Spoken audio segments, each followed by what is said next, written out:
Okay, good morning. Ito ba may bahay dito na pinapasalo sa kapitbahay ng kaibigan ko. Ayan. Pinapasalo to guys. Baka kursunada nyo. Dito lang yan sa Pagsibol Village sa Sabang, Naik. Ito yung mga kapitbahay niyan. Ito yung bahay ng aking kaibigan. Ito. Parehas lang ng unit nito. Ayan. Ayan. Oh. Itas na yan at saka sliding nito guys. Ayan. Nilagyan na lang ng grills ng ayan, siya lang gumawa ng grills nito yung kaibigan ko. Ayan. At parehas lang to ng laki nito na itong pinapasaro. Magkatabi lang sila. Mahaba to at ito pa yung ano yung pag-extension nyo yung ito, ayan, malaki yan. Isang sasakyan to. Isang sasakyan pa at saka dito yung harap at saka yung side niya. Ayan. Ayan, malaki to.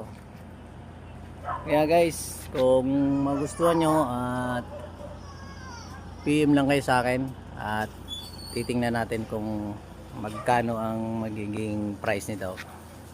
Maganda yun guys, oh, may taas, sliding na at aircon na lang ang kulang dyan. Dati naka-sliding, dati may aircon to dito, oh. Tinanggal ng mayari. Yan. Yan, pwede may lagayan din doon. Dalawang aircon yan.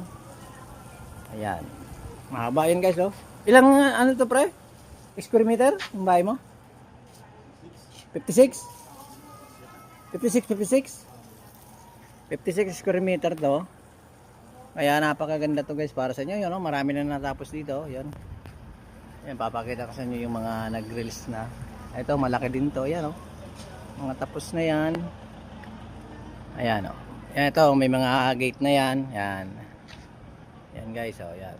Malaki to, maganda. At ano nyo lang sa akin pag may katanungan kayo, sabihin nyo lang. Yan, sige na.